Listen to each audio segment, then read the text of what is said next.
अब बैठ जाओ भाई, हो गया, माइक बंद हो गया। अध्यक्ष जी ने मुझे खड़ा किया भाई। प्लीज माननीय सदस्य बैठ जाइए। आपको पर्याप्त समय पर्याप्त मौका दिया है। माननीय अध्यक्ष जी, आज विपक्ष के सदस्य श्री गौरव गोगाई जो अविश्वास प्रस्ताव लेकर सदन में उपस्थित हुए थे, इस पर मैं मेरे विचार व्यक्त करने के लिए खड़ा हुआ हूं। माननीय अध्यक्ष जी, भारतीय संविधान के अनुच्छेद 75 में कहा गया है कि मंत्रिपरिषद लोकसभा के प्रति जवाबदेह है।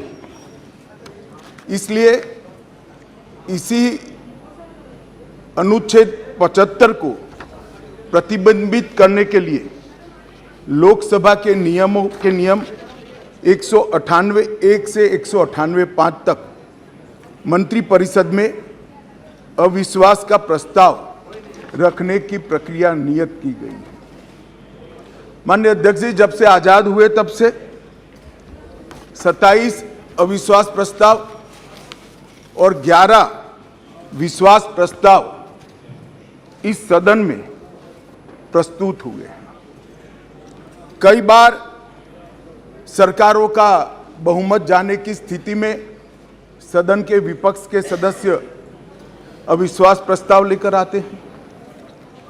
कई बार बड़े जन आंदोलन के समय प्रजा की भावना को प्रतिबिंबित करने के लिए अविश्वास के प्रस्ताव लेकर आते हैं।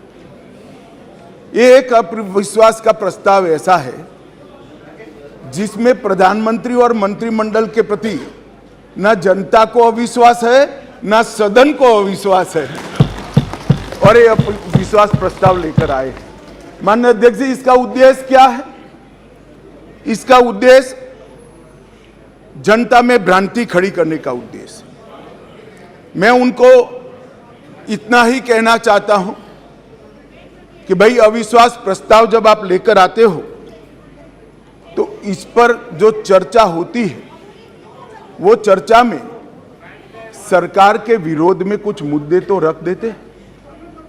मैंने पूरे भाषण ध्यान से सुने और पूरे भाषण ध्यान से सुनने के बाद मैं निश्चित रूप से निर्णय पर पहुंचा हूं, ये अविश्वास प्रस्ताव केवल और केवल भ्रांति खड़ा करने के लिए लाया गया है।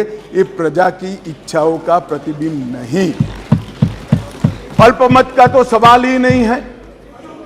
अल्पमत का सवाल इसलिए नहीं है क्योंकि जब तक जो अविश्वास के प्रस्ताव के विरोध में बोले हैं और जो समर्थन सदन का दिखाई पड़ा है, मतदान होगा तब होगा जो कराएंगे तो, परंतु जो समर्थन दिखाई पड़ा है वो बताता है कि अल्पमत का सवाल नहीं है।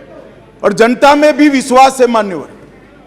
जनता में विश्वास इसलिए है कि देश के 60 करोड़ गरीबों को उनके जीवन में नई आशा का संचार अगर कोई एक प्रधानमंत्री और एक सरकार ने किया है तो नरेंद्र मोदी सरकार। मान्यवर, मैं डिटेल बात बाद में करता हूं। मैं भी देश भर में घूमता हूं, जनता के बीच में जाता हूं। मैंने जनता के साथ कई जगह से संवाद किया है।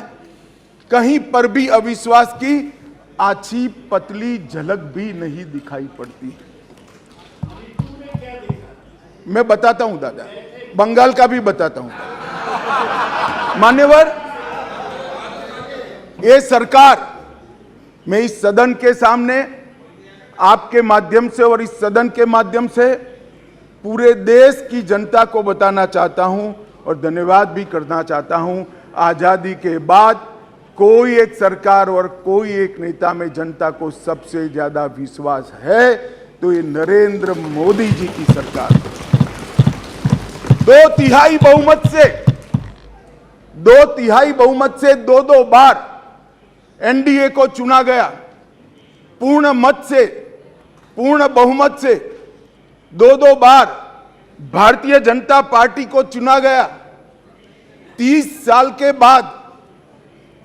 के बाद पहली बार पूर्ण बहुमत की स्थिर सरकार देने का काम ये देश की जनता ने लगातार 2 बार किया। और प्रधानमंत्री मान्यवर, ये प्रधानमंत्री ऐसे हैं जो आजादी के बाद देश में सबसे लोकप्रिय प्रधानमंत्री कोई है तो नरेंद्र मोदी। और ये मैं नहीं कहता, दुनिया भर के कई सर्वेक्षण कहते हैं आजादी के बाद सबसे ज्यादा एक भी छुट्टी लिए बगैर 24 घंटे में से 17 घंटे काम करने वाला कोई प्रधानमंत्री है तो नरेंद्र मोदी। मान्यवर, आजादी के बाद देश के हर राज्य में सबसे ज्यादा किलोमीटर और सबसे ज्यादा दिन प्रवास करने वाला कोई प्रधानमंत्री है तो नरेंद्र मोदी। मान्यवर, कोई सरकारें कई सालों तक चलती है, कांग्रेस पार्टी की सरकार 35 साल तक अक्षुण्ण रूप से चली, कई सालों तक चलते हैं। तब 2, 3, 4 निर्णय ऐसे होते हैं जिसको युगों तक याद किया जाता है। माननीय नरेंद्र मोदी सरकार 9 साल हुए, 9 साल में 50 से ज्यादा फैसले ऐसे हैं जो युगांतकारी फैसले हैं, जो इतिहास के अंदर स्वर्ण अक्षरों से मंडित। मान्यवर, आज 9 अगस्त का दिन है।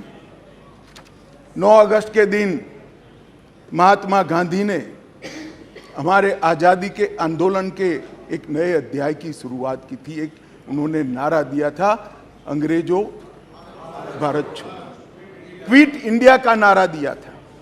मोदी जी ने ये 9 साल के अंदर 2014 से 2023 में लगभग 9.5 साल में एक नए प्रकार का राजनीतिक युग का शुरुआत किया है। मान्यवर, लगभग 30 साल से इस देश की राजनीति भ्रष्टाचार, परिवारवाद और तुष्टीकरण के नासूर से ग्रसित रही है। सारे के सारे जनादेश, कोई भी चुनावी विजय पराजय के आंकड़ों के एनालिसिस करने वाले पंडित सारे जय पराजय को देख ले। मोदी जी के 2014 के विजय के पहले सारे जय पराजय या तो भ्रष्टाचार से प्रभावित थे, भ्रष्टाचार किया इसको हटाने के लिए आए, या तो परिवारवाद से प्रभावित थे, परिवारवाद के पीछे जातिवाद का एक अनवरत संतान भी होता है, और तुष्टीकरण से प्रभावित जनादेश थे। भारतीय लोकतंत्र को ये 3 नासुरों ने घेर लिया था। नरेंद्र मोदी जी ने भ्रष्टाचार, परिवारवाद और तुष्टीकरण को हटाकर पॉलिटिक्स ऑफ परफॉर्मेंस को तरजीह दी, और आज विकास जनता के फैसलों का निर्णय करता है।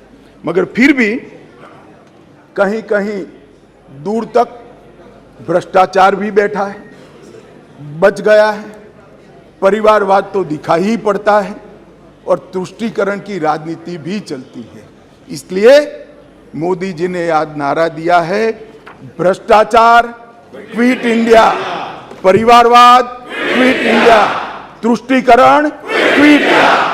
मान्यवर, अगर भ्रष्टाचार, परिवारवाद और तुष्टीकरण एक क्विट इंडिया अगर कर लेते हैं तो इस देश की राजनीति में मोदी जी ने 2014 से एक नए युग की शुरुआत करी है, विकास के युग की। वो हमारे स्वतंत्रता सेनानियों के कल्पना के भारत की निर्मित 2047 के बहुत साल पहले कर देगी, इसका मुझे पूरा विश्वास है।